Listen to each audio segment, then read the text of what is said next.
Hello friends, नमस्कार दोस्तों। मैं आप सभी का हल्दर क्लासेस के ऑनलाइन प्लेटफॉर्म पर हार्दिक स्वागत है, अभिनंदन करता हूं।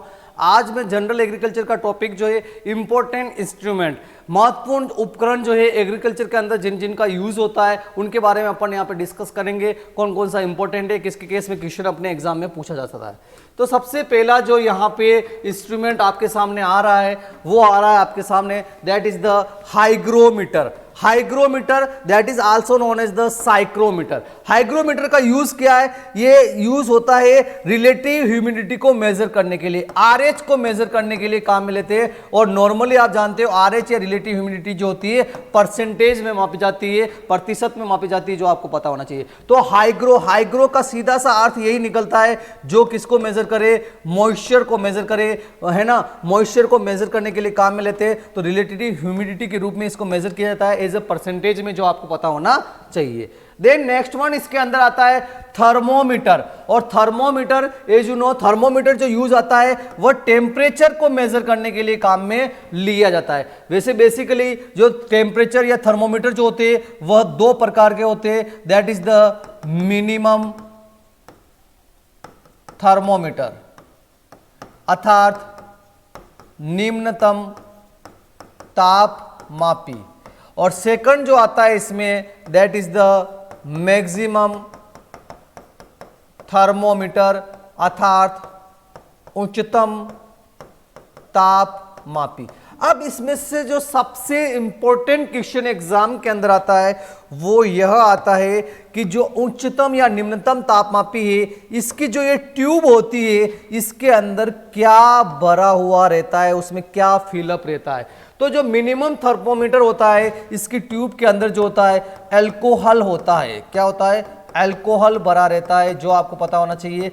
जबकि उच्चतम तापमापी की ट्यूब के अंदर जो है पारा अर्थात मरकरी जो होती है वह भरी रहती है, जो आपको पता होना चाहिए। ये सबसे इंपॉर्टेंट क्वेश्चन बनता है कि मिनिमम थर्मोमीटर की ट्यूब के अंदर जो है अल्कोहल होता है और मैक्सिमम थर्मोमीटर की ट्यूब के अंदर जो होता है आपका मरकरी होता है, जो आपको पता होना चाहिए।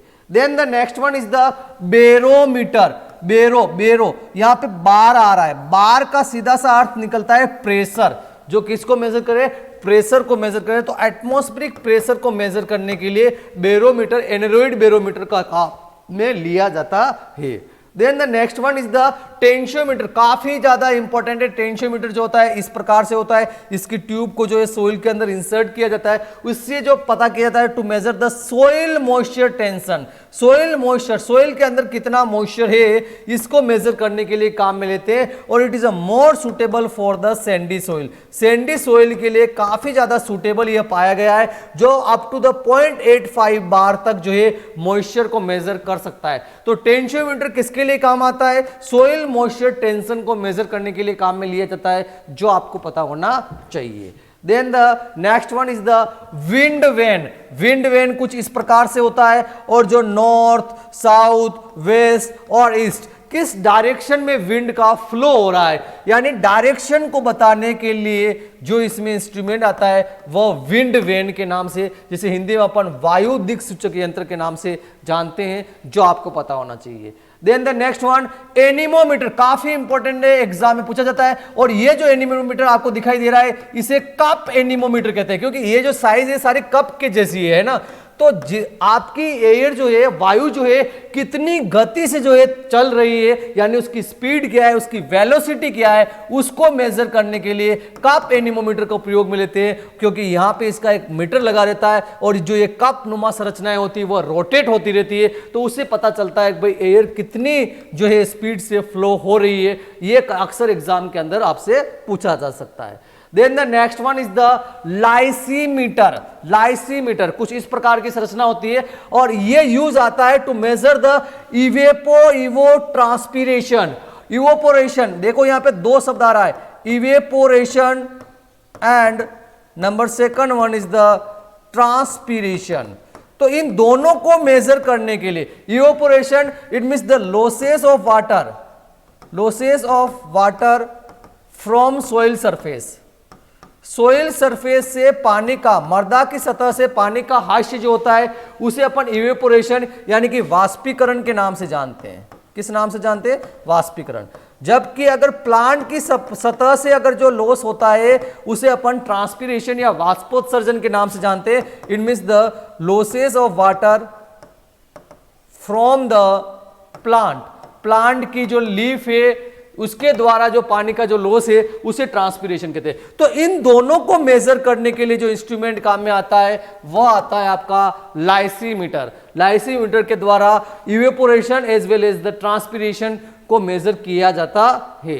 Then the next one is the potometer is used to measure the transpiration अभी समझा चुका हूं कि प्लांट की सतह से, पौधे की सतह से जो पानी का जो हाशिया होता है उसको मेजर करने के लिए जो है अपन पोटोमीटर काम में लेते हैं। एक और इंस्ट्रूमेंट आता है इसके समांतर, दैट इज द पोरोमीटर। अगर पोरोमीटर आता है it means to measure the pores, to measure the pores in leaf.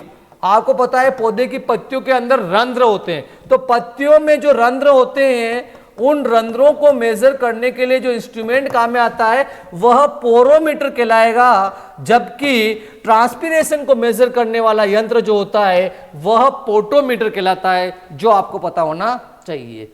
Then the next one is the auxanometer यानी प्लांट की जो ग्रोथ है उसको मेजर करने के लिए काफी इंपॉर्टेंट एग्जाम में पूछा जाता है कि प्लांट की ग्रोथ को मेजर करने के लिए कौन सा इंस्ट्रूमेंट काम में आएगा, तो इस केस में एक्जेनोमीटर आएगा, जो आपको पता होना चाहिए।